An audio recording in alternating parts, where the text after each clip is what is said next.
Well, hello, veterans, DKV employees, everybody watching. Guess what? It is our first Thursday video on a new routine. There's so much information to get out there here from Lang's Legal through the Veteran Lang channel about VA benefits, about VA compensation, that we've decided to start doing 2 videos a week.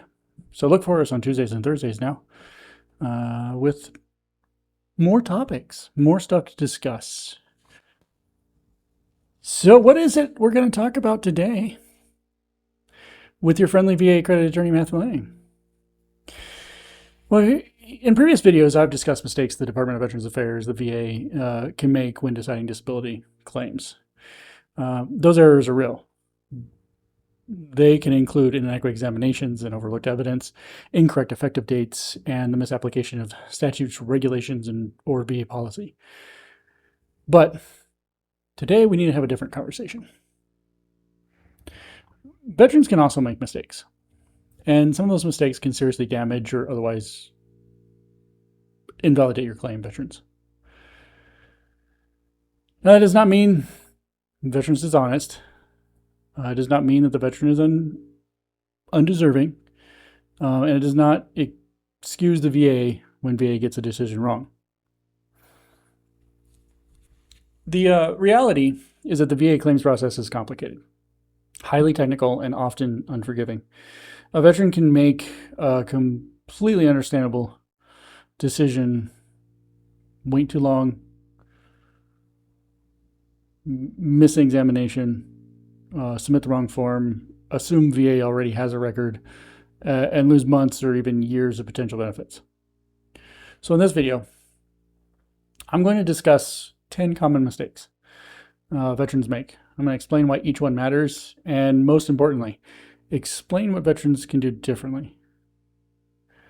Now, veterans' mistakes do not excuse VA errors, and both can affect the outcome. Remember, this is educational purpose only. Our whole mission here for this channel is to make a process smoother between VA and veterans alike. In order to do so, we need to talk about the errors on both sides.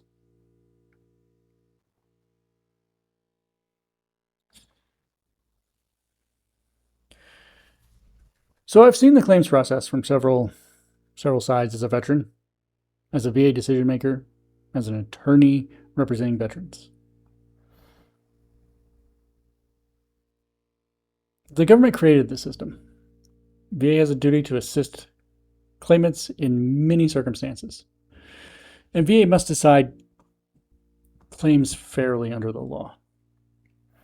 But the veteran still has responsibilities within that system. Understanding those responsibilities can prevent avoidable harm. So let's begin with a mistake that can cost a veteran a significant amount of retroactive compensation. Mistake number 1. Waiting to file until every piece of evidence is ready. Many veterans believe they should wait to file a claim until they have every medical record, every statement, and every medical opinion in hand. That sounds responsible, but waiting can be expensive. In most cases, VA compensation is not paid merely from the date a disability began. The effective date rules generally look to the date VA received the claim, or a properly preserved earlier date, subject to specific exceptions, say the intent to file. This means a veteran can have a service-connected disability for years but lose potential compensation for the period before the protected filing date. An intent to file can preserve a potential effective date while the veteran gathers the information needed for a complete claim. Under the current process, the complete application generally must be received within 1 year after VA receives the intent to file for the protected date to apply. The practical lesson here for you, veterans, is not file carelessly. It's this. Separate the act of protecting the date from the work of developing the claim. If you intend to seek benefits but need time to collect records, learn whether an intent to file is appropriate. Then calendar the 1-year deadline. Do not assume VA will remind you in time. And do not wait until the last day to submit the completed claim. Yes, we have had those phone calls. Now, VA will remind you, or they may, veterans, but don't rely on that, because if that system fails, you may be looking at calling somebody like myself the day before going, it expires tomorrow. Don't procrastinate. Don't wait till the last minute. Utilize the tool to help you preserve an effective date, to gather that additional evidence that you feel is necessary or that may be necessary for your claim. So ultimately, protect the date. Gather the evidence, file the complete claim before the deadline. Don't wait till the last minute. Here's mistake number 2. Claiming a symptom without clearly identifying the disability or theory. Veterans often describe what they feel. Now, usually you hear like back pain, numbness, dizziness, fatigue, nightmares, or difficulty sleeping. Those are some common ones that we come across. Now, those are descriptions of the matter. Now, taking the back pain out of there, because there's some additional exceptions and rules in that one, we want to really kind of look at some of those other symptoms here. Because ultimately the record must allow VA to understand what benefit is being sought and why the condition may be connected to service or to an already service-connected disability. And again, that just refers back to your foundation of the current disability, the in-service, and the link between the two. But veterans, if all you do is put down fatigue, for example, VA may not know what that means. Why do you have fatigue? What's the diagnosis? Have you been diagnosed with a chronic fatigue syndrome? Are you tired because you have insomnia? Are you fatigued because of maybe sleep apnea? They're not going to be able to just guess. Same with the idea of nightmares. Yeah, we could probably say that that makes sense, that that's probably a mental health issue. But it's okay to give the diagnosis too, especially if you're receiving treatment. Is it PTSD? Is it anxiety? Is it depression? Or is it something else? Difficulty sleeping is another big one that we see, veterans, and the idea of a symptom, because that, again, could be associated with mental health. It could be associated to, say, sleep apnea. That could be associated to a number of things. Maybe you're in too much pain in order to sleep because of all your other conditions. So ultimately here, you don't have to write like a law article, veterans. You don't have to necessarily give every single detail, but you want to make sure that it's clear enough for the VA to understand what you're claiming and what that diagnosis is and what that condition may be. Help identify that condition, and if you can, even help identify the theory and the evidence that connects the two. Mistake number 3, assuming VA already has or will automatically obtain every important record. Now, veterans will frequently say, VA already has my records. Well, sometimes that's true, and sometimes it's not. So VA may have a duty to obtain relevant federal records and to make reasonable efforts to obtain adequately identified private records, but VA cannot obtain a private treatment record it does not know exists. And it may need the veteran's authorization and sufficient identifying information. Now, veterans, when you're working with their representatives, remember that also applies to them. If that record is unknown to us, it's never been mentioned to us, the questions that we ask never was responded to saying, hey, I get all this treatment in all these places, we won't know it exists either. So keep that in mind. You want to make sure that your representative and the VA is aware of all the relevant evidence and has the proper authorities or authorizations in order to obtain those records as needed. Now, for example, private medical evidence is VA will commonly use a VA Form 21-4142 and 4142A. So we may even have you fill those out here, veterans, through representation, especially if we know those records. Now, keep in mind, it may just be helpful to go to your medical portals and pull that information out or make that request of your examiners too. But again, speak to your representatives about that and the best approach about that. The main point here is don't assume that the VA is going to be able to gather every record and has every record. It may also help to provide them with what locations you've been treated at. If you've been treated at multiple VA facilities, they're supposed to go in and actually pull from the whole database, but don't assume that treatment at one VA facility, treatment through like community care and treatment at a military facility after service and all that good stuff will just automatically appear in your claims file. Those errors can occur. So the point here is veterans, don't make an assumption.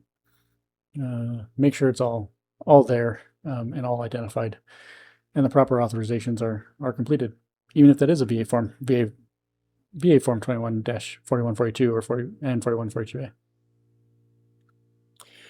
Here's mistake number 4. Veterans, I'm going to throw at you. Ignoring VA correspondence or failing to keep contact information current.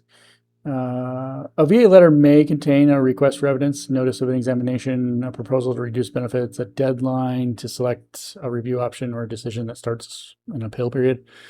Ignoring the letter does not stop the deadline. One regulation, 38 CFR section 3.158, provides that when requested evidence is not furnished within 1 year in certain circumstances, the claim may be considered abandoned. If benefits are later established through a new claim, payment generally does not reach back earlier than the date of that new claim. Other notices can carry much shorter response periods depending on the issue. So veterans should keep their mailing address, their phone numbers, their email addresses, and direct deposit information current. They should also tell an appointed representative about these changes. A veteran who moves, changes phone numbers, or loses access to an email account should not assume that updating one VA system necessarily updates every relevant system immediately. So veterans, here the idea is many times the VA is going to send you letters. They're going to request for additional evidence. And I think the confusion that can create errors on both sides, unfortunately, here is a lot of times those letters are not clear and they may not be relevant or may be asking for evidence that the VA already has. So that can be the struggle, and I understand that. But I wouldn't ignore the letter altogether. If you have a representative, like so many do here with us, give us a call or talk to that representative. Say, hey, I got this letter. Is there anything I need to do? Let your representative help guide you through that. And if you are on your own and you've provided evidence to the VA and you've got this generic letter that is requesting evidence, it may not hurt to just call up the VA's 800 number and verify and get it on a recorded line. And that evidence is actually been already received because it came in with the claim. The point is, veterans, don't ignore the letters, don't ignore the correspondence, and make sure your contact information is up to date, because it could potentially harm your claim if you do ignore those letters, or if your contact information is outdated. Here's mistake number 5, missing a C&P exam. And now this one's going to have some caveats to it as well. So missing a C&P exam or assuming it does not matter. A compensation and pension exam can decide the outcome of a claim. Under 38 CFR section 3.655, when entitlement cannot be established or confirmed without a current VA examination and the claimant fails to report without good cause, VA may decide an original compensation claim based on the existing record. For certain other claims, including some claims for increase and reopened claims, the regulation can require a denial. The exact consequences depends on the type of claim and the circumstances. But the message is simple. Do not casually miss the examination. If an emergency, a hospitalization, transportation problem, illness, deployment, even a work conflict, or other serious issue prevents attendance, contact the scheduling entity and VA as soon as possible. Document whom you spoke with, when you called, and what was said. Ask that the examination be rescheduled and explain the good cause in writing when appropriate. Veterans should also watch for calls, texts, emails, and letters from VA contractors. An unfamiliar number may be connected to an examination request. And I think that becomes one of the problems too. Perhaps in the system we've got to work out to veterans to help reduce some of your failures to attend. There's no one size fits all apparently with the contractors on how those contacts come in and so forth. But the idea here is try not to miss an examination, VA examination, if it's one that you should attend. Now, if you have a representative, they may have a strategy for you not to attend that exam, perhaps because VA is requesting an exam they don't need. Perhaps they are requesting something they already have, or perhaps the evidence already meets all the criteria and the exam's not needed. Now, of course, there's exceptions always to all these rules, but the idea is if you have a VA exam scheduled, it may be best just to go ahead and make sure you meet the exam. But again, life happens too. And if life happens, reach out and make sure that it's documented somewhere. Now, you may not be able to get that rescheduled with the contractor because of the way they operate, but it's worth a try, I would say. But also make sure the VA is aware of the issue as well. And that way, they can ultimately re-request any necessary exams as needed. So don't just brush off the exam because you don't feel like going. It's really the point on that one. Mistake number 6, minimizing or exaggerating symptoms. Boy, aren't we good at this one, veterans. So veterans can harm their cases in opposite ways. Some minimize symptoms. Military culture often rewards endurance. Veterans may say, I'm fine. It's not that bad. Or other people have it worse. That may describe only how you feel on the day of the examination and omit the recurring flare-ups that cause the greatest impairment. Now, other veterans may overstate symptoms because they believe VA will otherwise discount the condition. Kind of an interesting balance we have here. But both approaches are dangerous. The goal is accuracy, not toughness and not exaggeration. If symptoms vary, explain the variation, veterans. Do not claim that every day is the worst day if it is not. Instead say, for example, my pain is usually around this level. But approximately 3 times per week, I experience a flare-up lasting several hours. And during that flare-up, I cannot stand longer than about 10 minutes. And I need to lie down. And sometimes I need to leave work early. Now, don't go in there just saying that because I said that. That's an example, veterans. Specific descriptions of frequency and duration and severity, triggers and functional impact are usually more useful than labels such as severe constant. So keep it in mind, veterans. Inconsistency does not always mean dishonesty and memory problems and trauma and symptom fluctuation, misunderstood questions, and incomplete records can cause these discrepancies. But material contradictions can affect how VA weighs the evidence. So just be honest. Be honest about how your condition is. Don't try to suck it up, but don't try to over-exaggerate it either. It's not a test. It's not a pass or fail. It's about you. It's about painting the picture for the VA to understand how severe your condition truly is. It's not about, again, just drinking water and driving on kind of attitude, or exaggerating it to a point where later on they see you bend down an entire shoe with no problem. It's an example for you as well. Going in and saying you can't bend or move and then thinking you're out of eyesight of the examiner only to bend down an entire shoe with no problem. So don't exaggerate. Don't exaggerate and don't undercut yourself on the severity of your condition either and your symptoms. Mistake number 7, submitting a mountain of evidence without explaining what it proves. Oh boy, veterans, when I worked in the VA, this was something we've seen a lot. I remember we had files in the paper world so thick. I think some of them were rolling filing cabinets and boxes. And a lot of times that's what it was, submitting a mountain of evidence without explaining what it proves, or just submitting a mountain of evidence that was duplicated too. Confusing volume with persuasion may not be helpful here. More evidence is not always better evidence. A veteran may upload hundreds or thousands of pages, repeat the same statement several times, submit entire medical histories unrelated to the claimed issue, or provide internet articles without connecting them to the individual facts. That can hide the strongest evidence. The question is not simply, how many pages do I submit?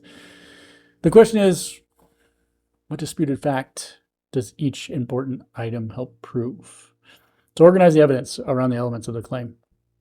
For a direct service connection claim, An evidence summary might identify the current diagnosis, where it appears, the in-service event, and the supporting service record or lay statement, or the nexus evidence linking the two, or even the evidence describing severity or functional impairment. For an increased rating claim, focus on the rating criteria, symptom frequency, functional loss, treatment, work impact, and relevant lay evidence. Now, lay statements are valuable when they report facts a person can observe, when symptoms began, and when the person saw them and what they saw. How often perhaps an event occurred, and how the disability affects daily functioning. So a lay witness should not pretend to offer a complex medical conclusion beyond the person's competence. A concise statement tied to exhibit names and dates can make the record easier to understand and avoid altering original records. So keep the originals and submit complete readable copies. So ultimately, veterans, I've seen this in practice where it's just, here's all of my medical records, you figure it out. That's likely going to hurt your claim because you're bearing the relevant evidence, and it could get missed, it could get overlooked, or not looked at all. So you want to be careful with that. Make sure you have the relevant evidence. You don't need every piece of evidence all the time in order to get that claim for increase or get that service connection.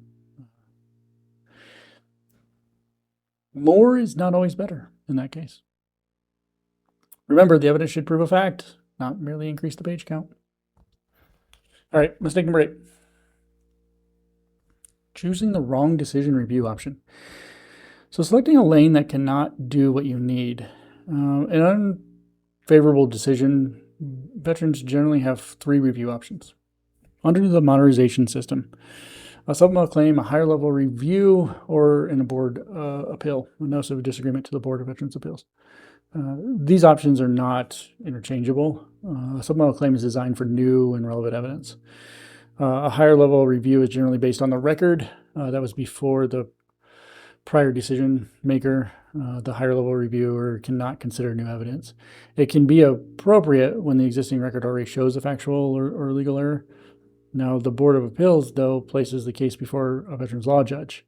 So as I always tell everybody, this is your first opportunity to actually have judges and attorneys who are educated in the law and are able to interpret the law probably better so than non-attorneys and judges. But the veteran must choose among the available board dockets now.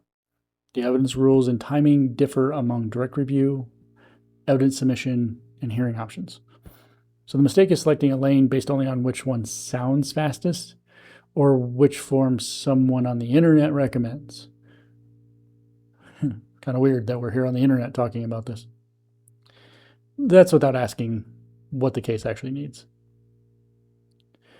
So ultimately, veterans, the idea is don't just file a bunch of documents without knowing exactly what you're filing when it comes to the claim documents. Make sure you're filing the right ones. If you file the wrong one, you ultimately may have your appeal or your claim rejected, and you may lose out on effective dates. You may think that the claim is pending when it's not pending. You may just ultimately confuse the file. So make sure you understand the supplemental claim lane. Make sure you understand the higher level review. Make sure you understand the options of the Board of Veterans Appeals.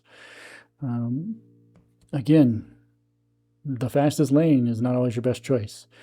Or just taking an internet option from somebody or a friend even, who doesn't even know all the facts of your case.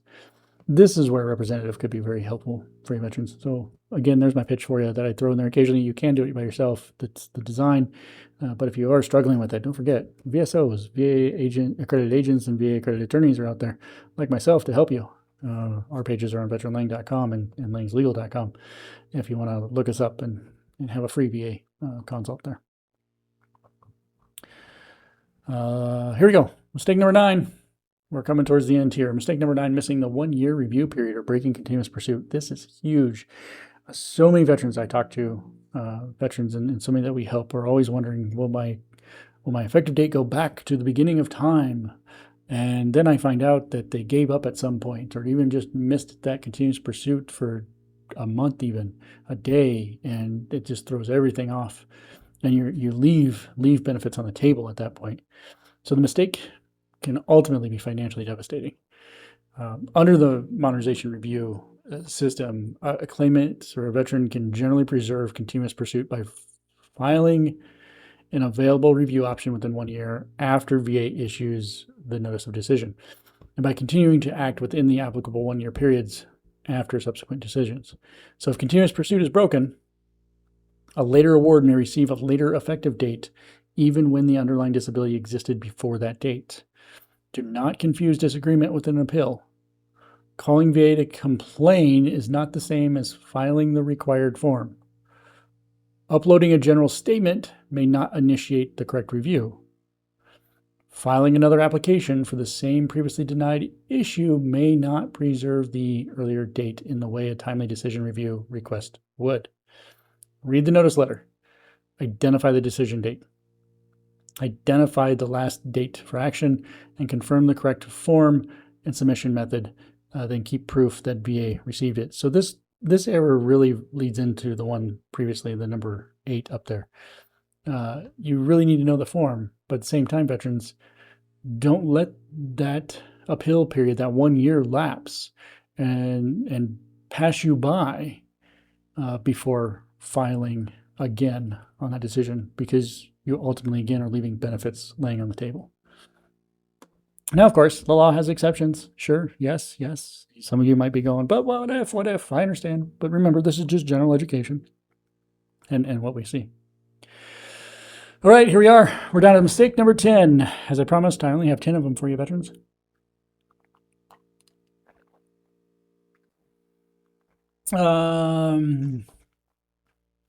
Paying or trusting someone without verifying VA accreditation. We see this too, unfortunately. We've got veterans in here, a good handful of them, especially as these non-accredited individuals and these consultants grow. We find ultimately veterans are frequently approached by businesses promising rapid results, guaranteed ratings, or access to special medical evidence. Before sharing your private records, signing an agreement, or paying anyone, verify whether the person is accredited by VA and understand exactly what services will be provided. VA recognizes 3 primary types of accreditation representatives, and you hear me say it all the time: the VSOs, the Veteran Service Organizations, the accredited claims agents, and the accredited attorneys like myself. VSO representation is free. Accredited attorneys and claims agents, well, we may charge for fees in circumstances permitted by the law. By our fee agreements, and our conduct is ultimately subject to rules.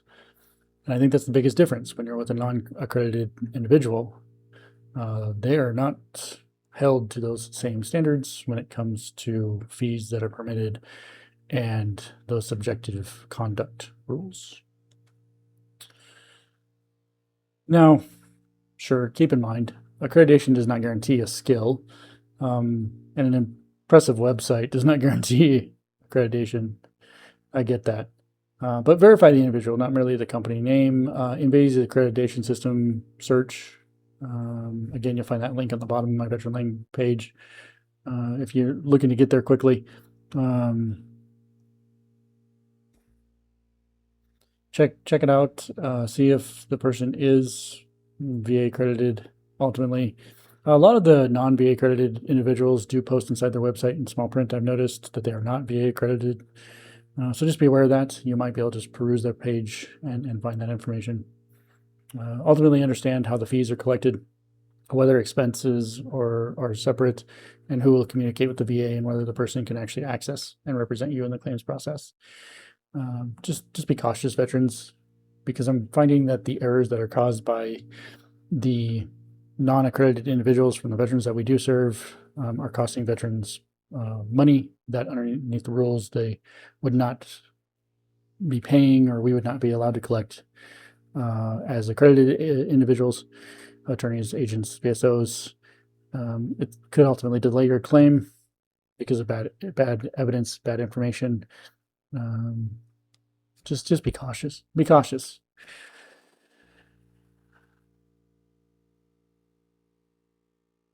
So there you go.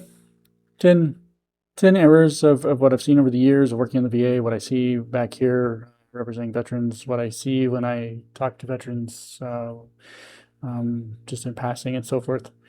So the idea here is, again, VA makes errors, veterans, there are some things that you can do as well that are seen as errors that can help in the claims process as well.